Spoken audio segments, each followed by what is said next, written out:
ያለማምዳ ምን ቀረኝ እኔ ያልቀወስኩ ማን ሊቀውስ ነው? ማን ነው የሚቀውሰው? እኔ እኮ በስንት ነገር ተይዤ ነው። እየሞከርኩኝ ነው የምትለው ይህች ቃል የማይጾም ሰው በነገራችን ላይ ውድቀቱን እዚሁ ላይ ነው የምታየው። ኮሜዲያን ያሲኖ በሰራው ቪዲዮ ላይ በጣም ከባድ ተቃውሞ የደረሰበት ነው። አዲስ ኪዳን የሚያነቡ ሰዎች ሁለት ነገር ማጤን አለባቸው። ሳትቆርቡ ከምትቀሩ ዛሬ ቆርባችሁ ነገ ኃጢአት ብትሰሩ ይሻላል።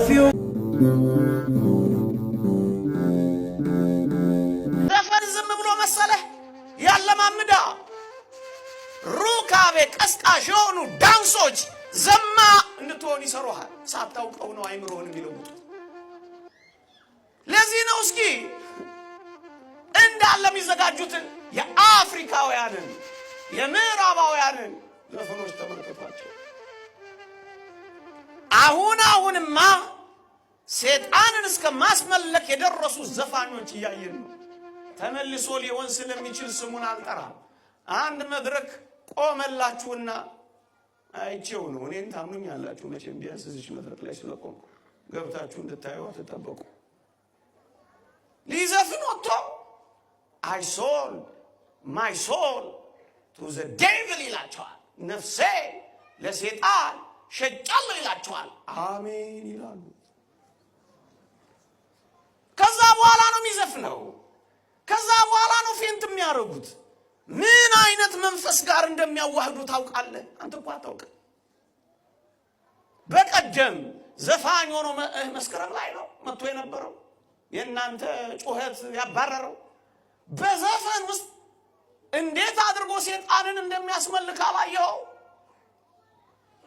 እው ሩካቤ ቀስቃሽ ዳንሶቹ፣ እርቃን መውጣቶቹ በሙሉ አእምሮህን ነው የሚቆጣጠሩ። በዚህ በኩል ጥምቀት ሕይወት ይሰጣል ሲለኝ፣ በዚህ በኩል አይሰጥም ሲሉኝ እሺ ስል፣ በዚህ በኩል ከማርያም ስጋ አልነሳም ሲለኝ እሺ ስለው፣ ከዚህ በኩል ስጋ ነስቷል ሲለኝ እዛም እሺ ስል፣ ከዚህ በኩል ደግሞ ምን ይላል ኢየሱስ መንፈስ ነው ሲለኝ እንዴ ምንድን ነው ስል፣ በዚህ በኩል ደግሞ ኢየሱስ በስጋ ነው ሲል ምን ቀረኝ እኔ ያልቀወስኩ ማን ሊቀውስ ነው?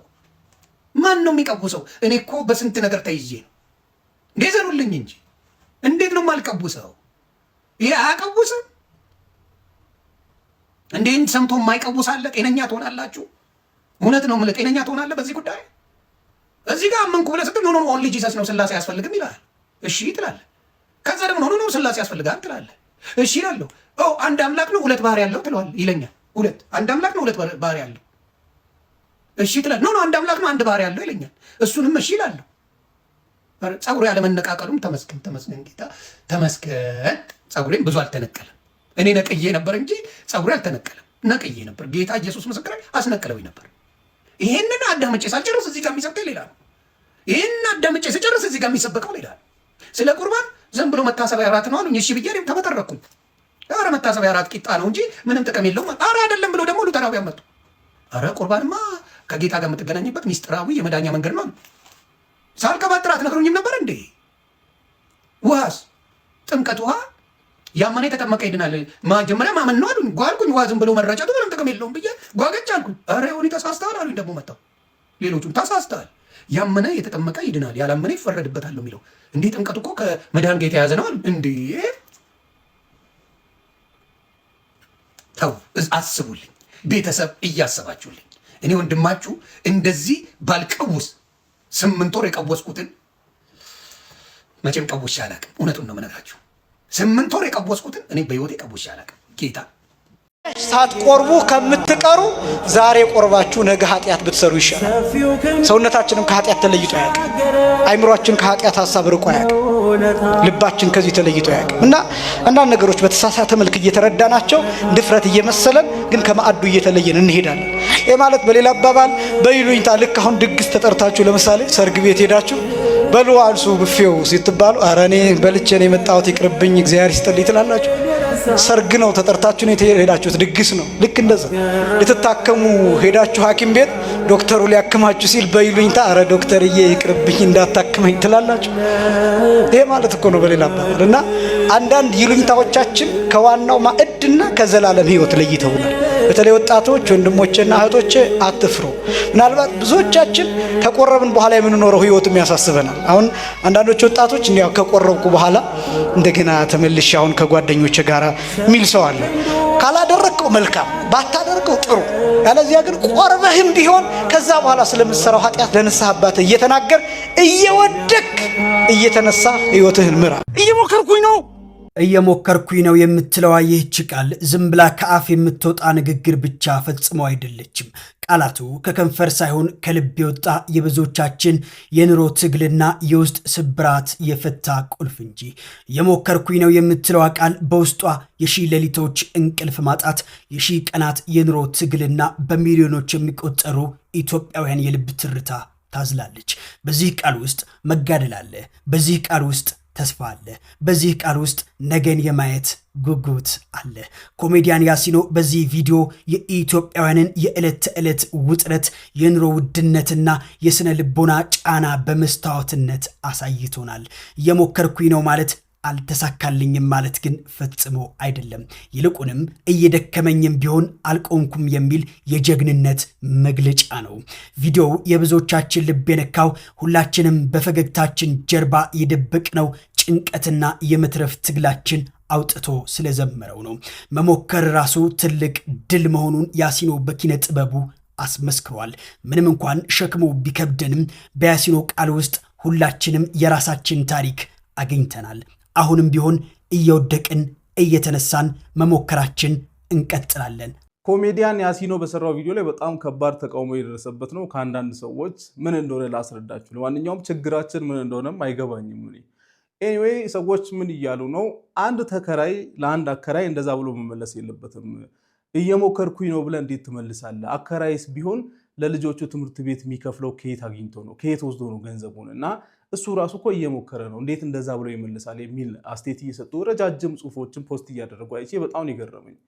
እዛ ቪዲዮ ላይ አንደኛ መረዳት ያለባችሁ ነገር ስለ አከራዩ መጥፎነት የተነሳ ነገር የለም። ቶታሊ ያ ቪዲዮ የሚያሳየው አንድ በጣም የተቸገረ ተከራይ እየለፋ ያለ ተከራይ ምን ሊያስብ ይችላል፣ ምን ብሎ ሊመልስ ይችላል የሚለውን የሱን ሳይድ ኦፍ ዘ ስቶሪ ብቻ ነው የሚናገረውና ስለ አከራዩ መጥፎነት እዛ ቪዲዮ ላይ ምን አይታችሁ ነው? እኔ አልገባኝም። ሁለተኛ ደግሞ ማየት የምትችሉ ከሆነ ከዛ ቪዲዮ በላይ ቫይራል የወጣ ቪዲዮ አለ እኮ። ኮሜዲያን ያሲኖ ለአከራዮች ድምፅ ሆኖ የሰራው ከቶንኮሱ ጋር ኮላብ አድርጎ ማለት ነው። ኬርለስ የሆነ ተከራይ መጥቶ ጭራሽ ገንዘብ አልከፍልም ምናምን ሲል ያሲኖ እንደ አከራይ ሆኖ አስገብቶ ሲቀጠቅጦ ያለ ቪዲዮ አለ እኮ። አከራዮች እሱን ማየት ትችላላችሁ፣ ለእናንተ ድምፅ የሆነበትን ማለት ነው።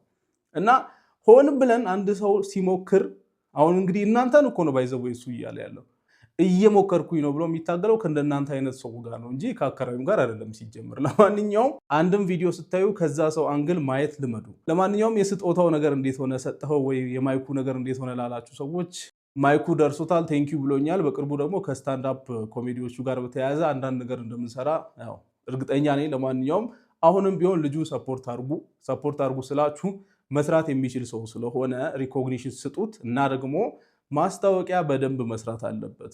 ቪዲዮዎቹ በጣም ቫይራል ናቸው። ሌላው ደግሞ ክሬቲቭ ነው። ስለዚህ ማስታወቂያ በደንብ መስራት አለበት። ለእንደነዚህ አይነት ስራዎች ሪኮግኒሽን ማግኘት አለበት ብዬ ነው ማስበው። በቅድሚያ የማቴዎስ ወንጌል ምዕራፍ 24 ከቁጥር 36 ስለዚያች ቀንና ስለዚያች ሰዓት ግን ከአባት ብቻ በቀር የሰማይ መላእክትም ቢሆኑ ልጅም ቢሆን የሚያውቅ የለም ይላል። ምን ማለት ነው? ሐዲስ ኪዳን የሚያነቡ ሰዎች ሁለት ነገር ማጤን አለባቸው። አንደኛ ሐዲስ ኪዳን እግዚአብሔር ሰው ሆነ ብለን የምንተረጉምበት ምዕራፍ ነው። እሺ፣ በመጀመሪያ ቃል ነበረ ብለን ያ ቃል በእግዚአብሔር ዘንድ ነበረ፣ ቃልም እግዚአብሔር ነበረ፣ ሁሉ በሱ ሆነ፣ ያለሱ የሆነ ምንም የለም ካለ በኋላ ያም ቃል ስጋ ሆነ ብሎ ሰማያዊ መለኮት ምድራዊ ስጋን፣ ረቂቅ መለኮት ግዙፍ ስጋን፣ ዘላለማዊ መለኮት ጊዜያዊ ስጋን ተዋህዶ ፍጹም ሰው ፍጹም አምላክ ሆነ ብለን እናገራለን። እሺ፣ ይሄንን ይዘን ስንረዳ ወይ ሐዲስ ኪዳን ስናነብ አንዳንድ ጊዜ ክርስቶስ አምላክነቱን ብቻ የሚያሳዩ ንባቦች እናገኛለን። አንዳንድ ጊዜ ሰውነቱን ብቻ የሚያሳዩ ንባቦች እናገኛለን። ሄሬኔዎስ የሚባል ተላዊ ሆሙ ለሐዋርያት ይላል። ከሐዋርያት በኋላ የተነሳ የኤዶም ኤጲስቆጶስ ሲምበል በሃይማኖት አበው ውስጥ አለ። ይሄ ጻድቅ ይሄ ቅዱስ ስለዚህ ሲናገር ምን ይላል? ሐዲስ ኪዳንን ስታነቡ የሰውነቱንና የአምላክነቱን እያገናኛችሁ አብራችሁ ሰፍታችሁ አንብቡት ይላል። ምን ማለት ነው ይሄ? ለምሳሌ አጭር ጥያቄ ልጠይቃል። ክርስቶስ 40 ቀን 40 ሌሊት ጾመ ይልና ወንጌል ላይ ምን ይላል? ስለ ጾም ምን ሆነ ይላል? ተራበ ይላል። አሁን ተራበ ማለት እሸቱ ተራበ፣ አየለ ተራበ፣ ከበደ ተራበ እንደማለት ነው አይደል? ተራበ ለአምላክ አይስማማው። ትክክል። ይሄንን ንባብ ይዘህ ማቴዎስ ወንጌል ምዕራፍ 14 እና 15 ላይ ስትሄድ ደግሞ 2 ዓሣ 2 እንጀራ ባርኮ 5000 ሰው አጠገበ ይላል። 5 እንጀራ ለ5000 ሰው በልቶ 12 ቅርጫት ተመለሰ ይላል። ልብ አድርግ። ቅድም 40 ቀንና 40 ላይ ጾሙ ምን ሆነ ብለናል? ተራበ። ይሄ ምኑን ያሳያል? ሰው መሆኑ። ይሄን ብቻ ይዘህ ካነበብክ አንተ ካየለ ከከበደ የተለየ ትርጉም የለውም። ይችን ብቻ አንጠልጥለህ ከሄድክ እንደገና ደግሞ 2 ዓሣ 5 እንጀራ ባርኮ 5000 ሰው አጠገበ፣ እነሱ ሁሉ በልተው ትርፍራፊው 12 ቅርጫት ሆነ ስትል ደግሞ ምኑ ይታያል? አምላክነቱ ይታያል። በቃና ዘገሊላ ውሃውን ወይን ያደረገ ማን ነው? ኢየሱስ ክርስቶስ። ውሃውን ወይን ያደረገ ይሄ ምኑን ያሳያል? አምላክነቱን። ቀራኔው ላይ ተሰቅሎ ደግሞ ጸማይኩ ተጠማው ይላል። ይሄ ምን ያሳያል? ሰውነቱን ያሳያል። በዮሐንስ ወንጌል ምዕራፍ 4 ቁጥር 7 ላይ ወደ ኪሞ እግዚ ኢየሱስ በሐዊረ ፍኖት ነበረህየ ኢየሱስ ክርስቶስ መንገድ ከመሄድ ደክሞ በውሃው ጉድጓድ አጠገብ ተቀመጠ ይላል። ለምን የተቀመጠው?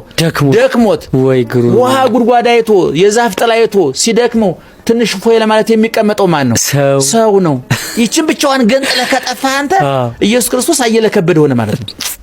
እንደገና የማቴዎስ ወንጌል ምዕራፍ 11 ቁጥር 27 28 ላይ ስትመለከት ደግሞ እናንተ ደካሞች ሸክም የከበዳችሁ ወደ እኔ ኑ እኔ አሳርፋችኋለሁ ይላል። አሁን ደግሞ እዚህ ላይ ደካሞች ምን አደረገ? አሳረፈ። አሁን ቅድም ራሱ ደግሞ ታረፈ፣ አሁን አሳረፈ። አልዓዛር ና ውጣ ብሎ ከመቃብር አልዓዛር ያስነሳው ማን ነው? ኢየሱስ ክርስቶስ ነው። አሁን የምኑን ያሳያል? አምላክነቱን። እንደገና ራሱ ተቀበረ። አየህ፣ ራሱ ሲቀበር ሰውነቱን ያሳያል። አልዓዛርን ሲያስነሳ አምላክነቱን ያሳያል። በዝግ ቤት ገባ። በዝግ ቤት የገባው ማን ነው? ኢየሱስ ክርስቶስ። ምኑን ያሳያል?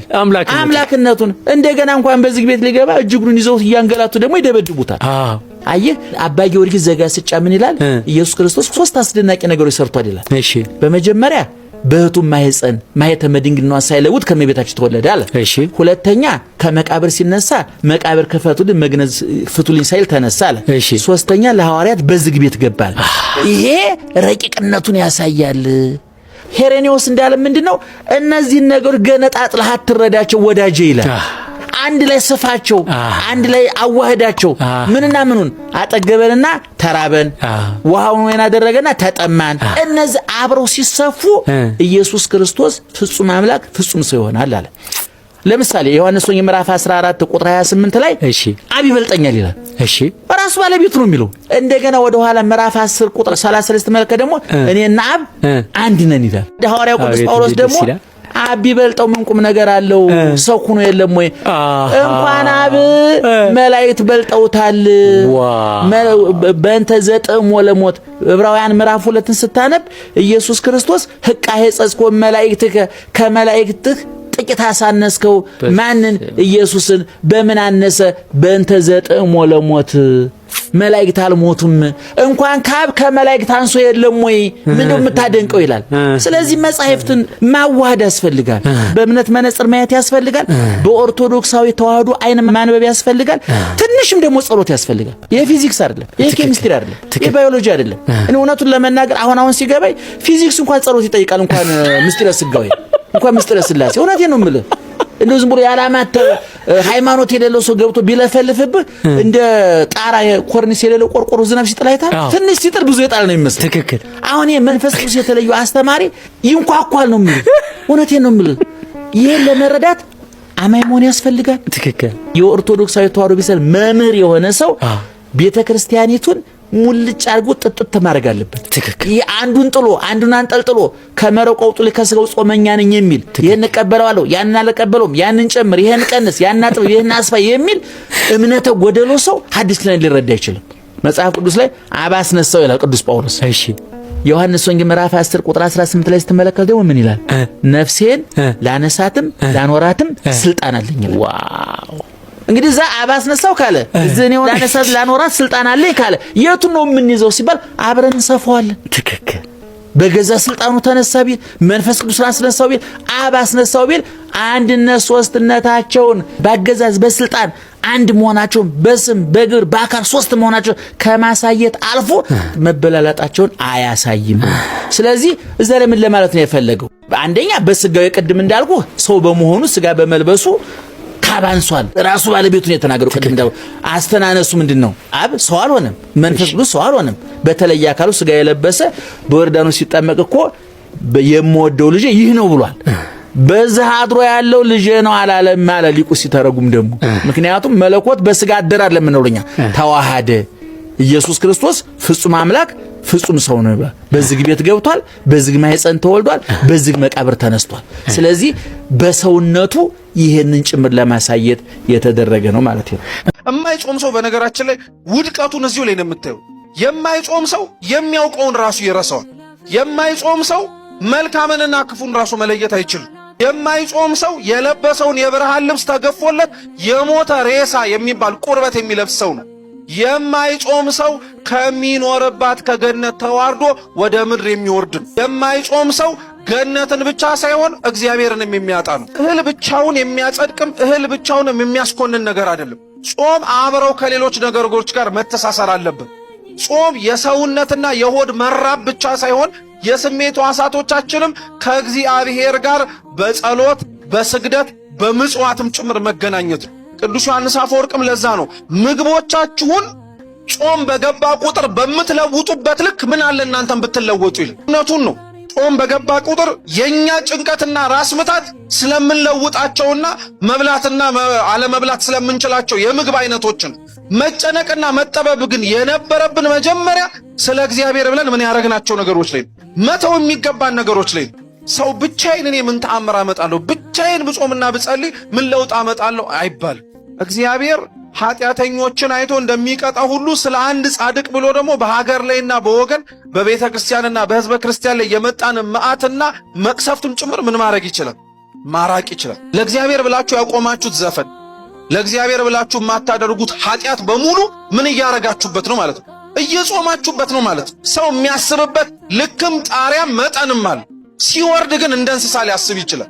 ከእንስሳ ጋር ሊያወራም ይችላል። ንስሐም ስንገባ ጾምም ሲመጣ ጸሎትም ለመጸለይ ስንሞክር ራሳችንን መጠበቅና መከላከልም ነቅተንም መጠበቅ ያለብን ከሚታወቀው ከትልቁ ጠላት ብቻ ሳይሆን ከምንም ጭምር ነው፣ ከትንሿም ጭምር ነው። ዛሬም እግዚአብሔር የነገራችሁን ምስጢር እንደ ምስጢርነቱ ለማያከብረው ሰው ለምን እንደምትነግሩት? ሰይጣን በነገራችን ላይ እንድንሆንና እንድናደርገው የሚያዘን ነገር በሙሉ ለኛ የሚጠቅመን ቢሆን ኖሮ መጀመሪያውኑ አይነግረን። ሰውን የሚጥለው ሰውን ዝቅ እንዲል የሚያደርገው ትልቅ የሆነ ኃጢአት ብቻ አይደለም፣ የናቃት ምኗም ጭምር ነው፣ ትንሿም ኃጢአት ነው።